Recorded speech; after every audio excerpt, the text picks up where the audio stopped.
Chapter 16. Trust. Treason is more art than act. Dread Emperor Traitorous. I tightened the belt around Killian's armor, leaning in to place a kiss on the side of her neck. I felt her smile as she grabbed her helmet, half turning to catch my lips with her own. The metal of her legionary cuirass was cold, but I could almost feel the heat and softness of her underneath. It was all too easy to imagine the curves I'd taken such pleasure in unwrapping not an hour passed under my hands again. She had such soft skin for a soldier.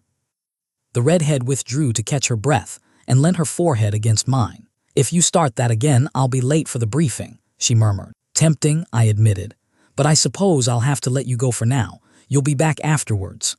Her smile turned a touch wicked, and she nudged my nose with her own, playfully biting my lip. "Can you think of a better way to work out all that tediousness?" she asked. "I genuinely cannot," I mused, grabbing the helmet out of her hands and carefully sliding it over her head. She adjusted it so it wouldn't tangle her hair, though her own pixie cut made that a trivial matter compared to the mess that my own long locks could turn into, and I tied the straps together. The redhead turned to grin at me. "By your leave, Lady Squire," she teased. Out, I smiled, before I changed my mind. "Ma'am," she saluted with a grin, sashing out of my tent. How she managed that while wearing 15 pounds of metal was beyond me, but I wasn't above enjoying the sights. I waited until she was gone before turning to the wooden folding table that served as my desk, and the 2 books still on it.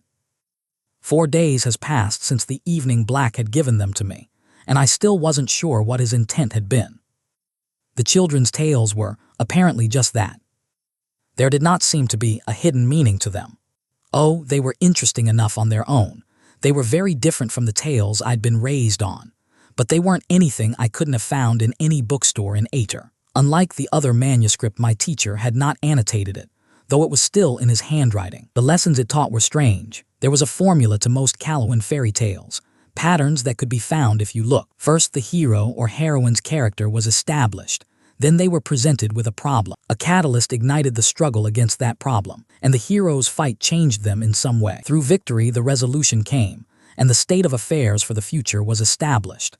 The ever-famous happy ending, most of the time, though even Callow dabbled in the occasional tragedy. Prissy went at it differently. The initial stretch of the story, where Callowans would establish the virtues that would carry the hero through the story, was dedicated to establishing the ambition of the protagonists. A warlock who wanted to build a tower reaching the sky, a soldier wanting to conquer an invincible fortress. Never once were those ambitions spoken of as being overreaching hubris. The urge to be more was always praised. One of my favorite tales as a child had been The Fearless Lass, a young girl who went out in the world to learn fear, and after many misadventures only found it after she married a king and put a crown on her head. In Black's book, though, every single protagonist was born with that fear in them. The awareness that no matter how clever and powerful and ruthless they were, eventually they would be unmade.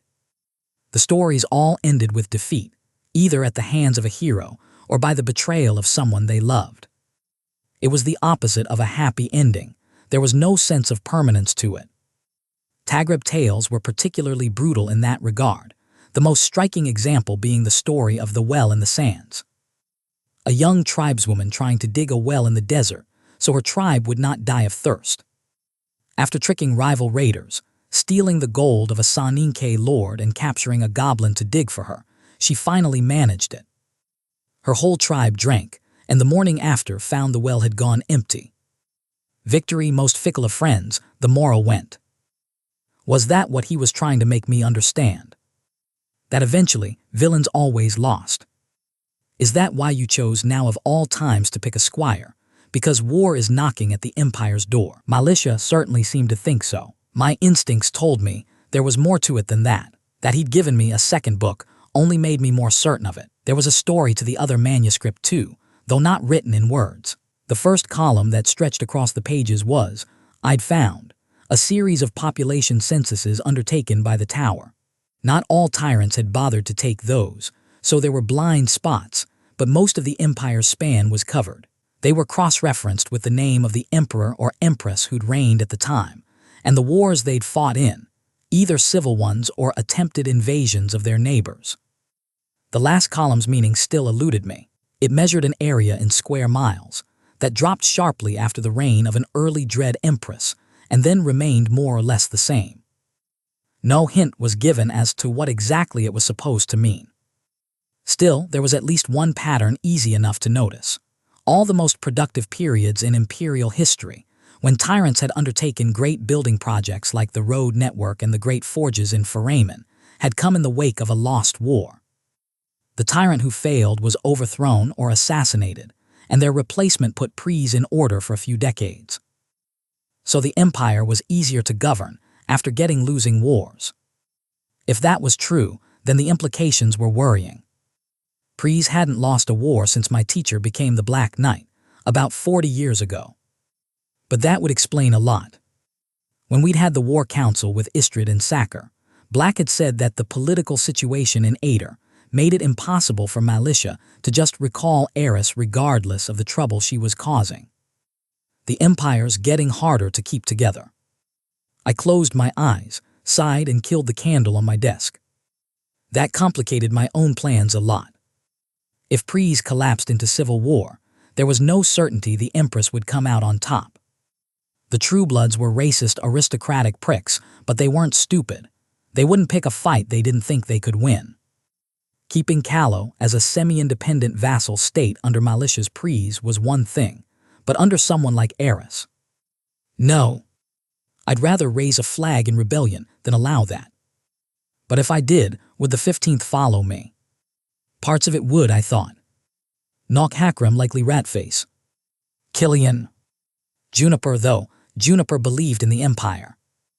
Maybe not the people in it, but certainly the institution. And Aisha would follow her. Where Hune and Pickler stood in this remained to be seen. So far I'd been willing to take things slow, but that time looked like it was past. If civil war did erupt, I needed to be sure what I'd have to work with, and that meant finding out where the loyalties of my officers lay. Black had told me start taking the initiative, hadn't he? Start solving problems before they blew up in my face. Drumming my fingers on the hilt of my sword, I frowned.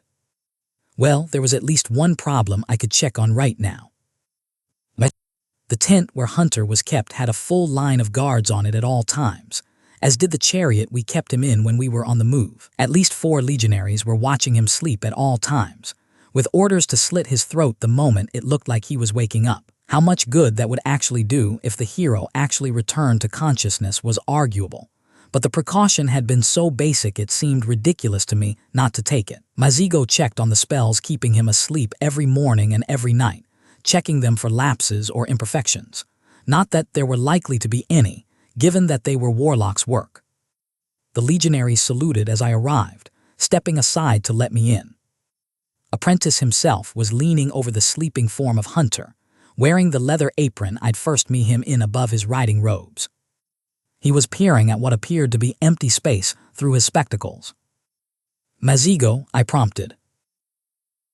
We have a problem, he, braids shaking as he turned towards me. My hand instantly dropped to my sword. Not the Hunter, he spoke after a moment. I glared at him. Could have led with that, I said. He blinked in surprise. Social skills, I realized not for the first time, were not the mage's strong point. Oh, I can see how that might have sounded alarming, he mused. Funny. The spells are fine, I confirmed as patiently as I could. He waved airily. Yes, he won't be waking up anytime soon. Not that I'm not looking forward to handing him over to the representative from Refuge anyway. Black had scried me the day after our departure from Harper's Crossing to inform me he'd been in touch with the Lady of the Lake. She had not, in fact, sent a hero out to kill her old friend Warlock. She'd given specific instructions otherwise, actually, and was rather displeased Hunter wasn't in the free cities like he was supposed to be. She'd be sending another of her pupils to pick him up and bring him back to Refuge, where he'd be tried. My teacher had implied said trial wouldn't really be anything of the sort. The sole dispenser of justice in Refuge was the Lady of the Lake, and the only law she'd set down was do what I say. I was looking forward to getting rid of the liability, though I would have much preferred for it to happen before we marched into war. I had an itch to take care of the risk permanently, but my instructions otherwise had been made very clear. It wasn't something I was willing to fight black on, not for now. He'd maintained my authorization to put Hunter down if the hero was trying to escape. It would have to be enough. A problem, I finally prompted. Possibly, he hedged. I felt someone scrying earlier. Did you have one of your mages try to find the silver spears again? No, I frowned. Whatever means the mercenaries had using to shield themselves from Black's mages, it worked against mine too. I still ordered regular attempts, but that was before we moved out at dawn.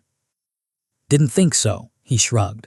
It connected somewhere down south anyway, so the direction was wrong. My eyes sharpened. Calowans didn't field mages in armies the way the legions did, and there was no indication the Countess Marchford had changed that habit. I did, however, know of someone in southern Callow who was bound to have brought a few with her. Did you manage to listen in? Mazigo shook his head, the silver trinkets woven into his hair catching torchlight as he did. They used a modified formula, and I only caught on just before they broke off contact, he explained. Good work and subtle. I wouldn't have caught it if I weren't already examining the spells on our sleeping friend here. I swore. It had been a given heiress would have plants in the 15th, no matter how good Hakram's screening process, but if one of them was a mage, then it was worse than I'd thought. Passing word through physical messages was one thing, and the time lapse meant I'd still have a degree of surprise on my side, but if she could check in regularly, she'd know exactly where we were and what we were up to. I doubted she was in a position to ambush us with her own troops, either physically or politically, but there were 100 ways she could make a nuisance of herself. I did, however, Mazigo continued, manage to ferret out where the connection was made on both sides. I smiled unpleasantly. You can find who was speaking to them. I can narrow down the area to about 12 feet, Apprentice replied. The rest you'll have to find on your own, which shouldn't be too hard. A formula like that will require very specific equipment. My fingers tightened around the grip of my sword.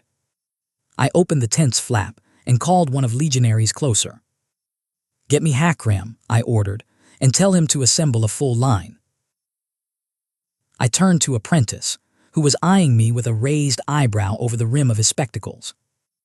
Let's find our rat, I said. Blackspear clan, Hakram spat. Should have known, not a spit of loyalty in that blood. 2 legionaries held down the struggling orc, snarling back when he showed his teeth. Mazigo already looked bored with the whole affair. He'd created a glowing red thread out of thin air after my adjutant and Lieutenant Tordes. Line had arrived, following it all the way to one of the 10-man tents in Hune's Cabally. All 10 legionaries had been inside, and they'd been made to stand at attention while we rifled through the insides. Tordes herself had found the polished metal circle covered in runes that had been used as focus for the scrying. The spy had tried to run when he'd realized, but he'd been tackled down before he could make it even 3 feet away. Return to your tent, I ordered the others, and don't speak a word of this to anyone. The whole matter is under seal by my authority as the squire. The informant had been the sergeant of the 10th, as it turned out. Not a War College alumni, one of the legionaries from the regular recruitment camps. He'd kept that he was a mage under wraps, apparently, because he wasn't on the roster as one of Killian's. I glanced at Hakram. Let's take him somewhere private, I said. I have a few questions to ask Sergeant. Asger, Tordes told me. Sergeant Asger. Said Sergeant seemed rather displeased at the idea of getting dragged out of sight and managed to wrench out a hand. He started an incantation, but I was having none of that. My armored boot impacted his mouth, and I heard his jaw break with a wrenching sound. The boot came down a second time, and he was knocked out cold. Apprentice, I spoke calmly, I'll need you to fix that jaw before we interrogate him. The Saninke mage rolled his eyes. You sure you don't want to get a few more kicks in first? I raised an eyebrow. No, but feel free if you are so inclined. I saw Hakram's lips twitch from the corner of my eye, and the legionaries who'd been holding down Asger picked him up, glancing in my direction for instructions. As it happened, there was a supply tent not too far away. My adjutant oversaw the informants tying up, and Mazigo set up a privacy ward without me needing to ask. Considering who'd raised him, I supposed it must have been habit by now. I ordered Torties and her line to stand guard outside, while Apprentice got to work fixing the sergeant's jaw enough that he could speak. "Do we know who he was talking to?" Hakram gravelled. "Not for sure," I admitted, "but he was talking south and we both know who's down there." He growled.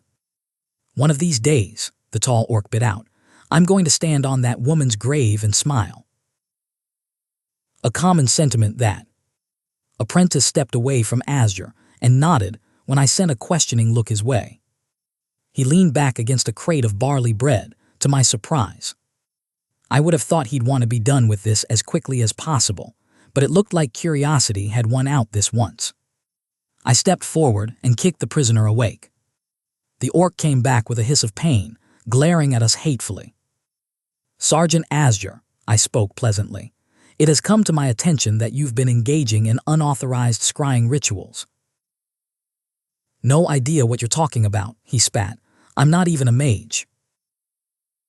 "Mazigo," I prompted.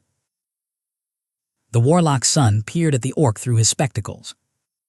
"Definitely a mage," he noted, "though a fairly weak one. Orcs rarely produce casters of a decent caliber." "And that's your first lie of the evening," I said in an even tone. "I'd advise you not to speak a second." "Fuck you, Wallerspawn," he replied, baring his teeth. "Watch your god-stemmed mouth," Hakram growled in Karsam. "Look at you, human's pet," Azure mocked in the same. "Another howling wolf slave serving the masters." "You are a shame even on what passes for your clan," my adjutant retorted. "Yeah, let's spit on the Blackspears again," the sergeant laughed. "It's done well for you lot, hasn't it? Wolves and red shields and waxing moons, favorites of the Presi, even those who play at being Presi. Howling wolves for Hakram, red shields for Juniper and waxing moons for Nock." Was he really throwing a fit because there was no Blackspear clan member in my senior officers? It wasn't like there weren't any high-placed officers belonging to them, period. Morak was a Blackspear and he was a tribune in the 14th, last I heard. "You're not here because of what clan you were born to," I broke in, before the situation could degenerate even further. "You're here because you've been passing information to Eris people." "Allegedly," Mazigo said, "it has not yet been established as fact." I shot him a quelling look. Now was not the time to get pedantic on me. "May you kill each other and spare us your work," Azure, pausing only to spit in the dirt. He was not, I noted, denying it. "Who was your contact on the other side?" I asked. "Your mother, Wallerspawn," he mocked. "I'm an orphan, actually," I informed him. "That said, I don't have all night to indulge you." I took a deep breath and reached for the wellspring of power inside of me. The beast opened its eyes, coiling around me and baring its fangs. "Tell me," I spoke. Azure tried to keep his mouth closed, but inch by inch it snapped open. "Fadilla Mbafino," he gasped. "May you choke on her bones." Mazigo let out a little surprised noise. "You've heard of her?" I asked. "One of the better noble mages from our generation," Apprentice said. "Old blood sworn to Wolof. The city heiress mother ruled over." That was probably as close to confirmation as I was going to get. "Do you know of other spies in the 15th? I questioned with a frown. "Everyone you love," Azure grinned, but he'd hesitated for a heartbeat. "I do dislike repeating myself," I grunted. "Answer the question." He screamed in anger, but the words got out anyway. "There is another, turned in summer home," he choked out. "Don't know the name or anything else." I clenched my fingers, then unclenched them. "More than one, most likely," Hakram grunted. "Gold opens more doors than keys." "I'll set up a trip ward over our camps from now on," Mazigo spoke. If they're a mage, I'll be able to catch them scrying. If they were not, however, ferreting them out would be much trickier. Unlike Black, I didn't have a scribe to direct agents to watch all the dark corners of creation. I don't have anywhere as large a charge to watch over either, though. Regardless, I'd need to stop depending on the information fed to me by my teacher eventually. Now was good a time as any to start setting the groundwork for that. But until then, the 15th is a barrel with a hole at the bottom, leaking out information all over the Empire. So what am I to do with you now, Sergeant Asger? I murmured. The sale of military information when the Empire is in a state of war is high treason, Hakram growled. The noose for him. If you keep him alive, you might be able to pass false information through him, Mazigo pointed out. Could I, though? Could I actually keep this quiet enough Eris wouldn't realize I'd caught her informant? It wasn't like I could just let the sergeant return to his 10th after this. And though I'd put this incident under the seal, word would spread. It was impossible to make an arrest like this without someone noticing, even at this time of the night. Before the week was done, word would have spread through the entire 15th. Even if the spies didn't know each other's identities, which I assumed to be the case, there would still be suspicions as to why Asger had been arrested. It might be notable enough to pass either way, and there was no telling if Eris had given instructions to report any and all arrests, which I would have done in her place. Then let's presume she has. If none of the other spies were mages, or if they were too scared to scry after tonight, then I might still manage to pass some false information before Eris caught on.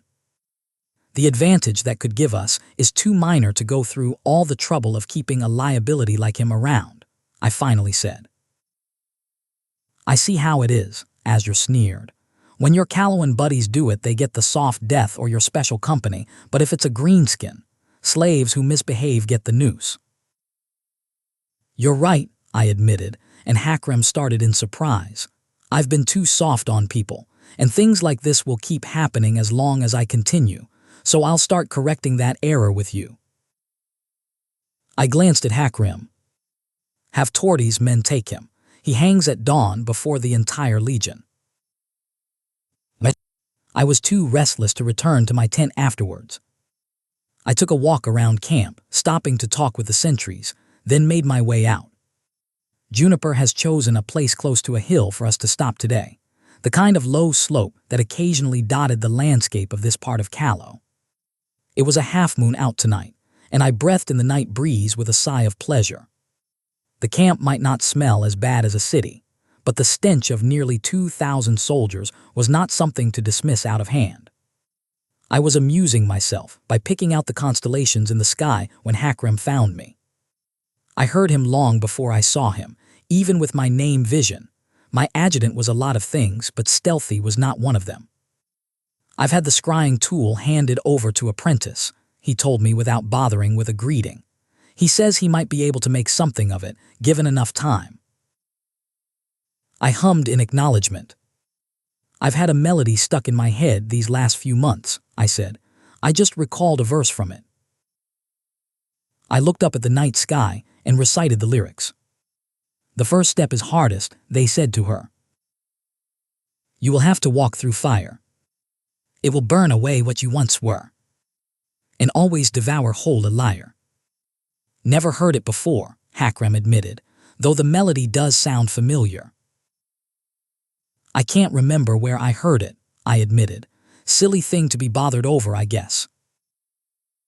I wouldn't say that, the tall orc replied, coming to stand beside me. We enjoyed the silence for a long moment, the wind stirring my hair.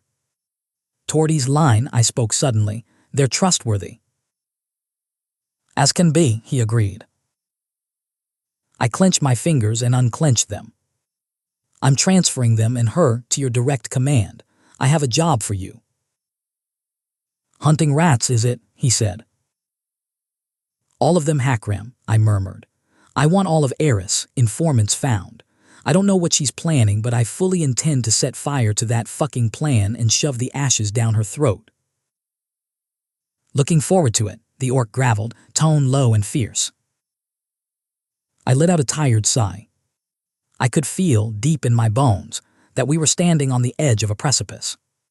Not just with the silver spears, though I had a feeling I'd be feeling the aftermaths of that battle for the coming years. Here on this hill, I had to make a choice. Trust him or not. He was my friend. Of all the people I'd met since leaving Laura, he was perhaps the only person I'd give that title to without quibbling.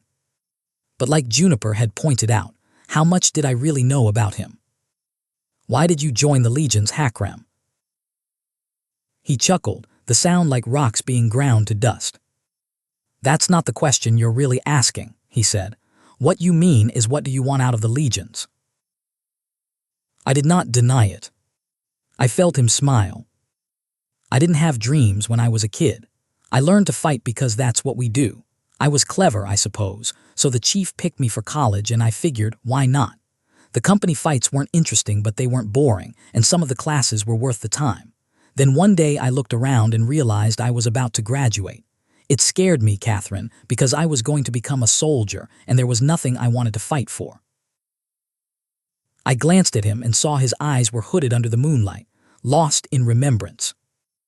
It's not a problem we usually have, you know, he spoke, needing a reason to fight. They always tell us it's in the blood, but it isn't for me. I don't get the battle joy when smashing some poor bastard's face in. Still, I was prepared to just drift through the rest of my life. He shook himself, as if waking up. Then you arrived.